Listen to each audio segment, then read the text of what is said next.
Hi హలో నమస్తే welcome to Srinivas మీ ఛానల్.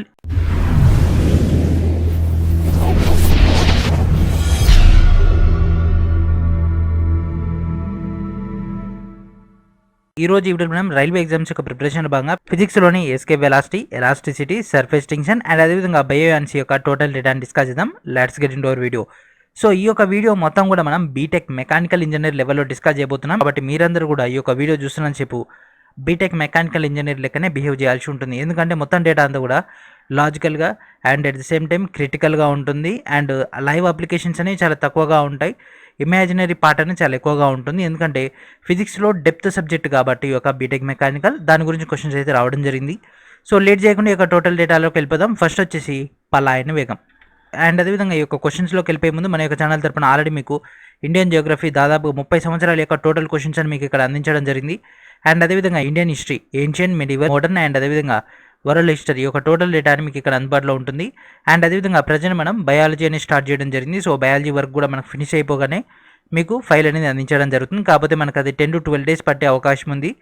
ఓకేనా, మనకు లార్జ్ డేటా ఉంది ఫ్రెండ్స్ బయాలజీ అనేది. సో ఆ యొక్క లార్జ్ డేటా మనకు ఫినిష్ అయిపోతేనే మనకు ఫైల్ అనేది అందుబాటులో వస్తుంది. అండ్ అదేవిధంగా ఎన్సీఆర్టీ యొక్క చాప్టర్ వైజ్ మీకు ఇక్కడ 4000+ క్వశ్చన్స్ అనేవి అందుబాటులో ఉన్నాయి తెలుగు అండ్ ఇంగ్లీష్ మీడియంలో. సో ఈ యొక్క 3 ఫైల్స్ అనేవి వీడియో డిస్క్రిప్షన్లో ఉన్నటువంటి ఫస్ట్ లింక్లో మీకు అందుబాటులో ఉంటాయి. ఒక 3 ఫైల్స్ని గ్యాదర్ చేసుకోండి. మోస్ట్ ఇంపార్టెంట్ వన్, ఎందుకంటే మీరు ఒకవేళ గ్రూప్ డీకి ప్రిపేర్ అవుతున్నా, ఎన్టీపీసీ CBT2 ప్రిపేర్ అవుతున్నా, ప్లెంటీ ఆఫ్ ద క్వశ్చన్స్ మనకి ఇందులోంచి రిపీట్ అవుతాయి. ఎందుకంటే ఈ రెండు కూడా మనకు ప్రీవియస్ ఇయర్ సెక్షన్స్ అండ్ అదేవిధంగా ఇది వచ్చేసి డైరెక్ట్గా మనకు స్టాండర్డ్ అయినటువంటి డేటా కాబట్టి వీటిలోంచి మనకు గ్యారంటీ క్వశ్చన్స్ అనేవి గెస్ చేయొచ్చు. అండ్ అదేవిధంగా ఎవరైనా మాక్ టెస్ట్లో కోసం కావాలనుకుంటే, ఒక నా ఫ్రెండ్స్ గ్రూప్ డి మాక్ టెస్ట్లు కావాలనుకుంటే వీడియో డిస్క్రిప్షన్లో మీకు గ్రూప్ డి మాక్ టెస్ట్ల యొక్క లింక్ అనేది అందుబాటులో ఉంది. అండ్ అదేవిధంగా మన యొక్క ఛానల్ తరపున మీకు MECH అనేటటువంటి కూపన్ కోడ్ని కూడా అందించడం జరుగుతుంది. మీరు MECH అనేటటువంటి కూపన్ కోడ్ని కనుక ఎంటర్ చేసినట్లయితే మీకు మినిమం 25 రూపీస్ అయితే డిస్కౌంట్ వస్తుంది. ఓకేనా, సో ఇక డిస్కౌంట్ని యూటిలైజ్ చేసుకోండి. And first question, what is the path of revolving motion of planet? ఓకేనా ఫ్రెండ్స్, ఇదంతా కూడా విశ్వానికి సంబంధించింది. So revolving motion of planet, ఓకేనా, ఒక గ్రహం గనక ఇట్లా చుట్టూ తిరుగుతున్నట్లయితే, ఓకేనా ఫ్రెండ్స్, ఒక గ్రహం గనక ఈ విధంగా తిరుగుతున్నట్లయితే అది ఏ పాత్లో వెళ్తుంది? ఎట్లా తిరుగుతుంది ఫ్రెండ్స్? ఒక గ్రహం అనేది ఒక నక్షత్రం చుట్టూ ఎట్లా తిరుగుతుంది? ఏం చెప్తాం? దీర్ఘవృత్తాకార కక్షలో తిరుగుతుందని చెప్తాం కదా, దట్ మీన్స్ ఎలిప్టికల్. ఓకేనా, దీర్ఘవృత్తాకార కక్షలో తిరుగుతుంది. ఓకేనా ఫ్రెండ్స్, ఏ కక్షలో తిరుగుతుంది? దీర్ఘవృత్తాకార కక్షలో తిరుగుతుంది. ఇది చాలా చాలా ఇంపార్టెంట్ వన్, ఎందుకంటే సూర్యుని చుట్టూ భూమి, వివిధ గ్రహాలన్నీ కూడా దీర్ఘవృత్తాకార కక్షలో తిరుగుతాయి. Calculate the work done by the force of gravity when a satellite move in the orbit of radius 40,000 kilometre around the earth. ఓకేనా ఫ్రెండ్స్, ఒక శాటిలైట్ అనేది భూమి చుట్టూ 40,000 కిలోమీటర్ల రేడియస్ తోటి తిరుగుతున్నట్లయితే దానిపైన G ఫోర్స్ అని ఎంత ఇంప్లిమెంట్ అవుతుంది? ఎంత ఫ్రెండ్స్ చెప్పండి. ఇది లాజికల్ క్వశ్చన్. అంటే ఎవరైతే క్రియేటివిటీ, ఎవరికైతే లాజికల్ అదేవిధంగా ఇమాజినేటివ్ ఉంటుందో వాళ్ళందరూ కూడా దీనికి ఆన్సర్ చేయగలరు. What is our answer? చెప్పండి ఫ్రెండ్స్. 0 joules. హైట్ పెరుగుతున్న కొద్దీ G వాల్యూ తగ్గుతుంది కదా. ఓకేనా, హైట్ పెరుగుతున్న కొద్దీ గురుత్వాకర్షణ బలం అనేది ఆటోమేటిక్గా తగ్గిపోతుంది. 40,000 కిలోమీటర్లు అంటే ఆల్మోస్ట్ ఆల్ స్పేస్లో మన చంద్రుడి కంటే కొద్దిగా తక్కువని ఎక్స్పెక్ట్ చేయొచ్చు. కాకపోతే దాని యొక్క ఆబ్జెక్ట్ యొక్క సైజ్తో పోల్చుకున్నట్లయితే, అంటే మూన్ యొక్క సైజ్తో శాటిలైట్ యొక్క సైజ్తో పోల్చుకున్నట్లయితే శాటిలైట్ చాలా చిన్నది కాబట్టి దీనిపైన ప్రభావం చూపించేటటువంటి గురుత్వాకర్షణ శక్తి ఆల్మోస్ట్ ఆల్ 0.00001 అనేది ఉంటుంది కాబట్టి that is considered as 0 joules. So what is our answer? 0 joules is our answer. ఓకేనా, G వాల్యూ ఎంత? 0. Approximate escape velocity. ఓకేనా ఫ్రెండ్స్, భూమి ఉపరితలంపై నుంచి ఒక రాకెట్ని కనుక పైకి లాంచ్ చేయాలంటే మనకు కావాల్సినటువంటి పలాయన వేగం ఎంత? ఎస్కేప్ వెలాసిటీ లేదా పలాయన వేగం ఎంత ఫ్రెండ్స్? 11.2 km/s. ఓకేనా, పర్ సెకండ్, పర్ అవర్ కాదు, పర్ సెకండ్. ఓకేనా, అంతరిక్షంలోకి వెళ్ళాలంటే మనకు కావాల్సినటువంటి మినిమం వెలాసిటీ ఎంత? 11.2 km/s. What do the terms of geocentric and heliocentric refer to? ఓకేనా ఫ్రెండ్స్, జియోసెంట్రిక్ అండ్ హీలియోసెంట్రిక్ అంటే ఏం లేదు, భూకేంద్రక అదేవిధంగా సూర్యకేంద్రక సిద్ధాంతం. భూకేంద్రకం అంటే ఈ విశ్వం మొత్తం కూడా భూమిని కేంద్రంగా చేసుకొని తిరుగుతున్నట్లయితే అది భూకేంద్రకం. సూర్యకేంద్రకం అంటే మన యొక్క చుట్టూ ఉన్నటువంటి గ్రహాలన్నీ కూడా సూర్యుడిని కేంద్రంగా చేసుకొని తిరుగుతున్నట్లయితే అది సూర్యకేంద్రకం. అంటే కోపర్నికస్, టాలమీ వీళ్ళిద్దరు ఇచ్చారు కదా సూర్యకేంద్రక సిద్ధాంతం, భూకేంద్రక సిద్ధాంతం. That is the point. ఓకేనా, సో ఇక సూర్యకేంద్రక భూకేంద్రక సిద్ధాంతం సంబంధించినటువంటి డేటా ఏంటి ఫ్రెండ్స్? భూమి మరియు సూర్యుని చుట్టూ ఉన్నటువంటి గ్రహాల యొక్క చలనాన్ని పరిపాలించే లేదా వాటిని కంట్రోల్ చేసేటటువంటి డేటా కదా. So what is our answer? Option A is our answer. మిగిలిన 3 కూడా మనకు పాసిబుల్ లేవు. టెలిస్కోపిక్ మోడల్స్ కావి, ఎందుకంటే టెలిస్కోపిక్ మోడల్స్లో అసలు భూకేంద్రక సూర్యకేంద్రక సిద్ధాంతాలనే ఉండవు. నెక్స్ట్ ఏన్షియంట్ గ్రీక్ యొక్క మతాలు కూడా ఈ రెండు కూడా కావు. అండ్ అదేవిధంగా రోమన్ తత్వవేత్తల్లో కూడా మనకి ఒక 2 స్కూల్స్ కూడా కావు. కాబట్టి what is our answer? Option A is our answer. Which of the following statements is true about the motion of planet? ఓకేనా, గ్రహాల యొక్క గమన నియమాలకు సంబంధించినటువంటి డేటా ఫ్రెండ్స్ ఇది. ఓకేనా, గ్రహాల యొక్క గమన నియమాల గురించినటువంటి పాయింట్. సో దీని ఒక డైరెక్ట్ పాయింట్ చెప్పేస్తున్నాను. సో మనకి ఇక్కడ సూర్యుని చుట్టూ గ్రహాలన్నీ కూడా దీర్ఘవృత్తాకార కక్షలు తిరుగుతాయి కదా, అంతే కదా, దీర్ఘవృత్తాకార కక్షలు తిరుగుతాయి, గోళాకారంలో తిరగవు. కాబట్టి option B, option D cancel. So ఈ రెండిట్లో ఉంది. ఒక గ్రహం ఇంకో గ్రహం చుట్టూ తిరుగుతుందా? సూర్యుని చుట్టూ అన్ని గ్రహాలు తిరుగుతాయా? సో మధ్యలో సూర్యుడు, బుధుడు, శుక్రుడు, భూమి, కుజుడు, బృహస్పతి, తర్వాత శని, యురేనస్, నెప్ట్యూన్, ప్లూటో వీళ్ళందరూ కూడా తిరుగుతారు కదా. కానీ ఒక గ్రహం చుట్టూ ఇంకో గ్రహం తిరుగుతుందా? అంటే తిరుగుతుంది, కాబట్టి దాన్ని మనం ఉపగ్రహం అని అంటాం కదా. సో గ్రహం చుట్టూ గ్రహం తిరుగుతుంది, కానీ ఉపగ్రహం అది ఒక గ్రహం చుట్టూ ఒకటే తిరగవచ్చు, 3-4 తిరగవచ్చు. శని చుట్టూ అయితే దాదాపుగా 60 పైగా తిరుగుతాయి. కాకపోతే ఇక్కడ ఓవరాల్ సిద్ధాంతం గురించి మాట్లాడుతున్నాం కాబట్టి అట్లాంటి లాజికల్ కాకుండా ఓవరాల్గా ఉన్నటువంటి కాన్సెప్ట్ పైన కాన్సన్ట్రేషన్ చేసి సూర్యుని చుట్టూ కదా గ్రహాలన్నీ తిరిగేది. కాబట్టి what is our answer? Option A is our answer. ఎందుకంటే కొద్దిమంది ఇట్లా కూడా అంటారు, సార్ భూమి చుట్టూ చంద్రుడు తిరుగుతున్నాడు కదా, సో అది గ్రహం చుట్టూ గ్రహం తిరగడమే కదా, అది ఉపగ్రహమే, కాబట్టి చిన్నగా ఉంది, చిన్న సైజు ఉంది, కాబట్టి అది కూడా ఒక గ్రహమే కదా, అట్లా కూడా అనే క్యాండిడేట్స్ ఉంటారు. కాబట్టి చెప్తున్నాను, ఓవరాల్ కాన్సెప్ట్ బేస్ పైన మనం డిస్కస్ చేయాలి ఇట్లాంటి క్వశ్చన్స్కి. వాళ్ళు ఒకవేళ డెప్త్కి వెళ్తే మనం ఇన్ డీటెయిల్గా వెళ్ళిపోవచ్చు. ఓకేనా, సో క్వశ్చన్లో వాళ్ళకి ఏం కావాలో దాన్ని బట్టి మనం ఆన్సర్ చేయాలి. అండ్ అదేవిధంగా వీడియోని ఖచ్చితంగా లైక్ చేయండి ఫ్రెండ్స్. అండ్ అదేవిధంగా వీడియోని అందరూ కూడా షేర్ చేయండి. ఛానల్ ఇంకా సబ్స్క్రైబ్ చేయని వాళ్ళు సబ్స్క్రైబ్ చేయండి. ఓకేనా, how long does a geostationary satellite? Rocket science and అదేవిధంగా శాటిలైట్ లాంచింగ్స్ చాలామంది చూసి ఉంటారు, PSLV, GSLV, ASLV, SLV. And అదేవిధంగా ఈ యొక్క పిఎస్ఎల్వి రీసెంట్గా మనకు లాంచింగ్ అయింది కదా, అమెజాన్ F1 అనేది కూడా లాంచ్ చేయడం జరిగింది కదా. ఇట్లాంటి రాకెట్ లాంచింగ్స్ దాంట్లో మనం మేజర్గా వినే ఉంటాం జియో స్టేషనరీ శాటిలైట్ అని, అదేవిధంగా రిమోట్ సెన్సింగ్ శాటిలైట్స్ అని. సో ఈచ్ అండ్ ఎవ్రీ శాటిలైట్కి ఒక పర్పస్ అనేది ఉంటుంది. సో దాంట్లో మనకి మేజర్గా వచ్చేసి జియో స్టేషనరీ. సో దీన్ని ఎంత ఎత్తులో తీసుకెళ్తారో దాదాపుగా 30,000 నుంచి 40,000 కిలోమీటర్ల రేంజ్లో ఇది తిరుగుతూ ఉంటుంది.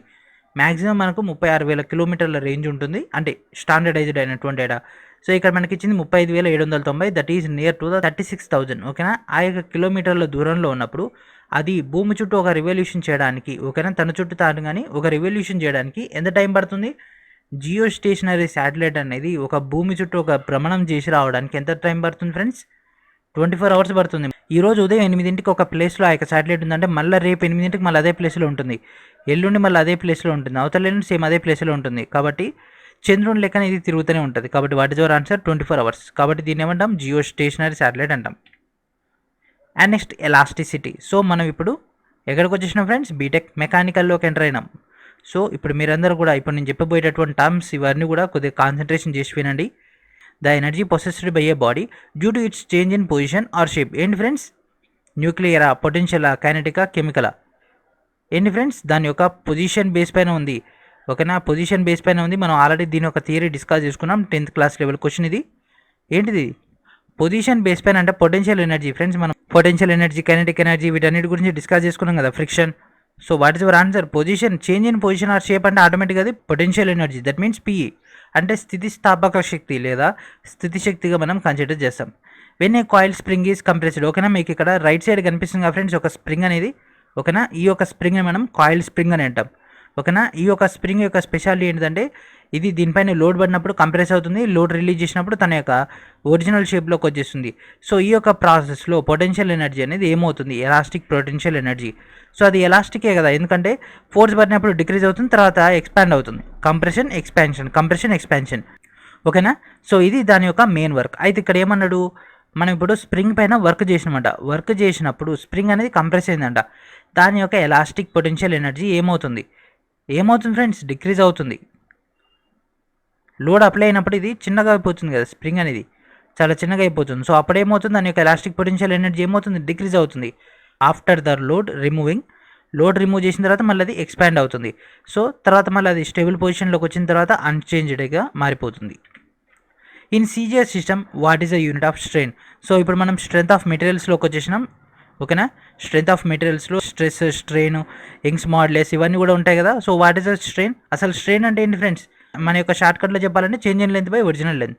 సో అసలు స్ట్రెయిన్కి యూనిట్స్ ఉంటాయా? చెప్పండి ఫ్రెండ్స్, స్ట్రెయిన్కి అసలు యూనిట్సే ఉండవు. What is our answer? No units. So ఇది బీటెక్ మెకానికల్, డిప్లొమా మెకానికల్, ఓకేనా, డిప్లొమా కోర్ చేసిన వాళ్ళకైతే ఈజీగా ఆన్సర్ చేస్తారు. కానీ 10th ఇంటర్ జనరల్ డిగ్రీ వాళ్ళు ఆన్సర్ చేయలేరు. కాకపోతే ఈ క్వశ్చన్ కూడా మనకు సీనియర్ సెక్షన్ ఇంజనీర్ కాబట్టి మనకు ఆ లెవెల్ వచ్చింది, ఓకేనా.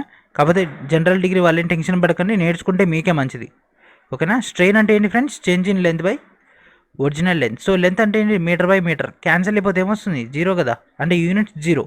ఒకవేళ change in dimension by original dimension. So MLT by MLT cancel అయిపోద్ది, 0 డైమెన్షన్స్.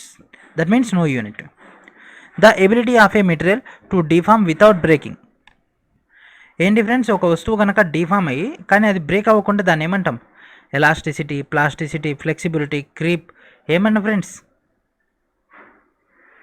ఒక మెటీరియల్ అనేది డిఫార్మ్ అవ్వాలి అంటే దాని యొక్క నెక్స్ట్ స్టేజ్లోకి వెళ్ళిపోవాలి, కాకపోతే బ్రేక్ అవ్వకుండా. ఏంటి ఫ్రెండ్స్? నెక్స్ట్ స్టేజ్లోకి వెళ్ళి బ్రేక్ అవ్వకుండా ఉండాలి అంటే దట్ ఈస్ కాల్డ్ ప్లాస్టిసిటీ.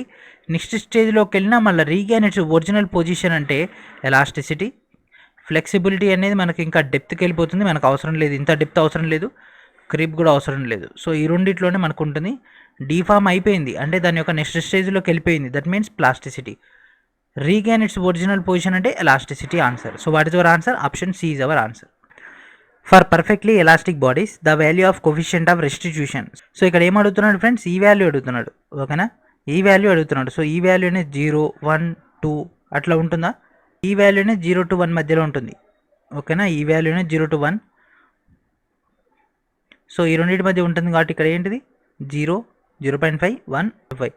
ఇక్కడ ఏమన్నాడు ఫ్రెండ్స్? పర్ఫెక్ట్లీ ఎలాస్టిక్ అన్నాడు, ఓకేనా. పర్ఫెక్ట్లీ ఎలాస్టిక్ అయితే 1 వస్తుంది, పర్ఫెక్ట్లీ ఇన్ఎలాస్టిక్ అయితే 0 వస్తుంది, ఓకేనా. పర్ఫెక్ట్లీ ఇన్ఎలాస్టిక్ అయితే 0, పర్ఫెక్ట్లీ ఎలాస్టిక్ అయితే 1. మీడియంగా ఉండేవి ఇవన్నీ, ఓకేనా. అంటే కాంక్రీట్ అట్లా వివిధ రకాలైనటువంటి ఎలిమెంట్స్కి మనకి ఇక్కడ డేటా ఇస్తాం. స్టీల్కి, కార్బన్కి, ఇట్లా రకరకాలైనటువంటి ఎలిమెంట్స్కి కోఫిషియంట్ ఆఫ్ రెస్టిట్యూషన్ అనేది ఇవ్వడం జరుగుతుంది. So what is our answer? Perfectly elastic అంటే 1 is our answer. And next question, how does a blotting paper absorbing ink? ఓకేనా ఫ్రెండ్స్, ఇక్కడ ఏమన్నాడు? ఒక బ్లాటింగ్ పేపర్ అనేది ఇంక్ అనేది ఏ విధంగా అబ్జర్వ్ చేస్తుంది. సో ఓకేనా. సో మనకి ఎన్టీపీసీలో 2 times వచ్చినటువంటి క్వశ్చన్ ఇది.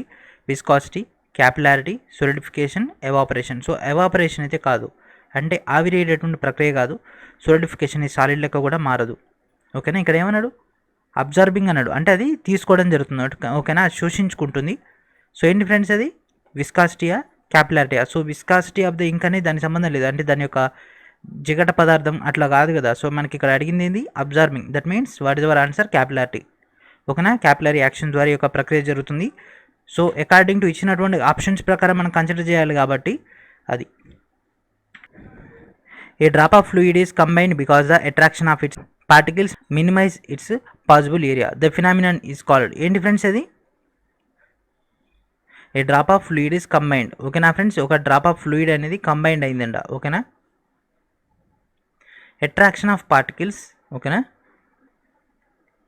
సో చుట్టూ ఉన్నటువంటి అట్రాక్షన్ పార్టికల్స్ అన్నిటిని కూడా అట్రాక్ట్ చేసింది. So minimise its possible area, ఓకేనా. దాని యొక్క పాసిబుల్ ఏరియా ఎంత అవుతుందో దాన్ని చిన్నగా చేసుకుంది. సో ఇదేంటిది? సర్ఫేస్ టెన్షనా, ఎక్సెసా, క్యాపిలారిటీ యాక్షనా, విస్కాసిటీయా? సో ఏంటి ఫ్రెండ్స్? ఇది సర్ఫేస్ టెన్షన్, ఓకేనా. సో ఈ యొక్క ప్రక్రియ అంటే ఇప్పటి వరకు మనం డిస్కస్ చేసుకున్నటువంటి మొత్తం పాయింట్ అంతా కూడా దేని బేస్ పైన ఉంటుంది? నీటి చుక్క, ఓకేనా. వాటర్ డ్రాప్లెట్ కనుక తీసుకున్నట్లయితే వాటర్ డ్రాప్లెట్ ఉంటుంది కదా, అది యాక్చువల్గా మనం ఒక సర్ఫేస్ పైన తీసుకుంటే ఇంత ఏరియా ఆక్రమిస్తుంది, ఓకేనా. ఇంత ఏరియా ఆక్రమిస్తుంది. ఇదే మనకు గాలి నుంచి వచ్చేటప్పుడు ఇట్లా కనిపిస్తుంది, ఓకేనా. ఇంత చిన్న స్పేస్లో ఇంత ఏరియా క్వాంటిటీ ఉన్నటువంటి ఎలిమెంట్ మొత్తాన్ని కూడా ఇంత తక్కువ చేస్తుంది కదా. దాని యొక్క కారణం ఏంటిది? సర్ఫేస్ టెన్షన్, ఓకేనా. Due to which property the falling drop of A water is spherical, ఓకేనా. నీటి చుక్క అనేది గుండ్రంగా స్పెరికల్ ఆకారంలో ఉండడానికి గల కారణం ఏంటి? దానిపైన అన్ని సైడ్ల నుంచి ఫోర్స్ అనేది అప్లై అవుతుంది కాబట్టి అది అట్లా గుండ్రంగా ఉంటుంది. దానికి గల కారణం సర్ఫేస్ టెన్షన్, ఓకేనా. తలతన్యత అంటారు, ఓకేనా ఫ్రెండ్స్. ఇది తలతన్యత. What is the reason? తలతన్యత కారణం వల్ల అది అలా ఉండడం జరుగుతుంది. A tank filled partially with a liquid is subjected to uniform horizontal acceleration. Which of the following is true for the surface of liquid in the tank? ఓకేనా. ఒక tank కనుక తీసుకుంటే దాంట్లో సగం మటుకే నీరు నిండి ఉందంట, ఓకేనా. ఆ సగం మటుకు లిక్విడ్ నిండి ఉంది, మనం నీరు అని అనుకుందాం. కింద ఇచ్చినటువంటి ఏ స్టేట్మెంట్ అనేది పాసిబుల్, ఓకేనా ఫ్రెండ్స్. విత్ పిక్చర్ చూడండి ఫ్రెండ్స్, ఏమవుతుంది? ఆ యొక్క ట్యాంక్ యొక్క వాల్స్ ఉన్నాయి కదా, సో వాల్స్ సైడ్ నీరు ఏమవుతుంది? ఆకర్షింపబడుతుంది, ఓకేనా. ఇక్కడ సర్ఫేస్ ఏమవుతుంది? ఇటు సైడ్ ఇంక్రీజ్ అవుతుంది, ఇటు సైడ్ ఇంక్రీజ్ అవుతుంది. యాక్చువల్గా ట్యాంక్లో వాటర్ తీసుకుంటే ఇట్లా ఉండాలి, కానీ ఇక్కడ ఏమైంది? ఇట్లా అయింది, అంతే కదా. ఇక్కడ ఏమైంది? ఒక గోడల సైడ్ ఏమో పెరిగింది వాటి యొక్క లెవెల్స్, మధ్యలో ఏమో తగ్గింది. యాక్చువల్గా ఉండాల్సింది ఈ లెవెల్, యాక్చువల్గా ఉండాల్సిన లెవెల్ కంటే ఈ యొక్క కార్నర్స్కి ఎక్కువైంది కదా. సో ఆ యొక్క బేస్ పైన మనకి ఇక్కడ డేటా ఉంటుంది. So what is our answer? The surface of the fluid falls in the direction of motion and rises to the back of the tank. ఓకేనా, rises the back of the tank. So first one is our answer. What is an ideal fluid? ఈ కింద వాటిలో ఏది ideal fluid? So ideal ఫ్లూయిడ్ని మనం ఏమంటాం friends?